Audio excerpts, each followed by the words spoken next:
یہ کیسے ہوا کہ لیاقت علی خان کی وفات کے بعد ایک فالج زدہ شخص پاکستان کے سیاہ و سفید کا مالک بن گیا؟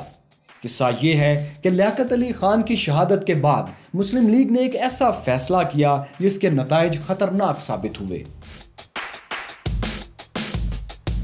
لیاقت علی خان کی جگہ ایک متحرک سیاسی شخص کی ضرورت تھی جو پاکستان کا آئین بھی تشکیل دے اور ملکی معاملات بھی سنبھالے۔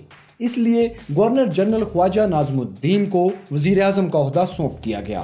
گورنر جنرل کے پاس برطانیہ کے دیے گئے کافی اختیارات تھے، لیکن رسمی طور پر وہ انہیں استعمال نہیں کرتا تھا۔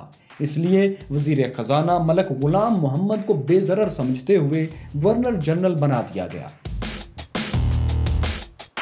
فالج کے مریض ملک غلام محمد بیوروکریٹ تھے۔ قیام پاکستان کی جد و جہد سے ان کا دور کا بھی واسطہ نہیں تھا، اسی لیے وہ عوامی امنگوں کو سمجھنے سے سراسر قاصر تھے۔ اس پر مزید یہ کہ فالج کے باعث ان کی گفتگو کسی کی سمجھ میں نہیں آتی تھی۔ ان کی امریکی سیکرٹری ترجمے کے فرائض سر انجام دیتی تھی۔ اس وقت پاکستان کا آئین نہیں بنا تھا اور پاکستان کو 1935 کے برطانوی ایکٹ کے تحت چلایا جا رہا تھا۔ اس ایکٹ میں گورنر جنرل کے پاس کافی اختیارات تھے۔ گورنر جنرل غلام محمد نے فادر آف دا نیشن بننے کے بجائے اس ایکٹ سے فائدہ اٹھایا اور اپنے اختیارات کا کھل کر جائز اور ناجائز استعمال کیا۔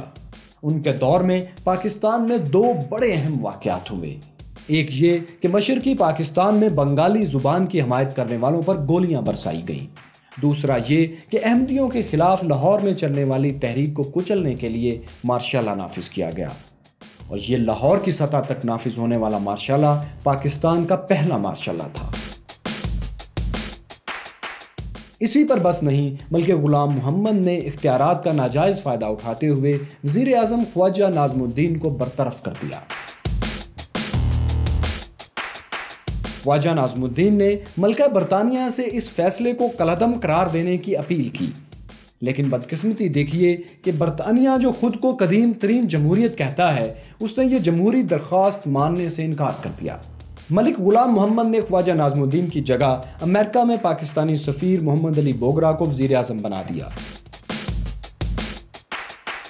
اگلے برس یعنی 1954 میں غلام محمد نے دستور ساز اسمبلی کو بھی برطرف کر دیا۔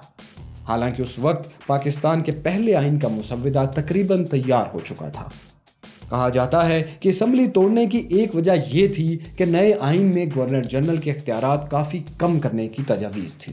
یہ بھی کہا جاتا ہے کہ اس فیصلے میں انہیں army chief general Ayub Khan کی بھرپور حمایت حاصل تھی۔ ستم بالائے ستم یہ کہ غلام محمد کے دور میں حاضر service army chief general Ayub Khan کو وزیر دفاع بھی مقرر کر دیا گیا، اور یوں اقتدار کے ایوانوں میں فوجی بوٹوں کی گونج سنائی دینے لگی۔ پاکستان کی کہانی جاری ہے۔ بظاہر مضبوط دکھائی دینے والے گورنر جنرل غلام محمد کو کیسے اقتدار سے بے دخل کیا گیا، اور وہ کون تھا جو جمہوریت کی بحالی کے لیے سب سے پہلے آمروں کے سامنے سینہ سپر ہو گیا۔ دیکھنے کے لیے یہاں کلک کیجئے اور دیکھو سنو جانو کو سبسکرائب کیجئے، جبکہ پاکستان کی کہانی کی تمام اقساط دیکھنے کے لیے یہاں کلک کیجئے۔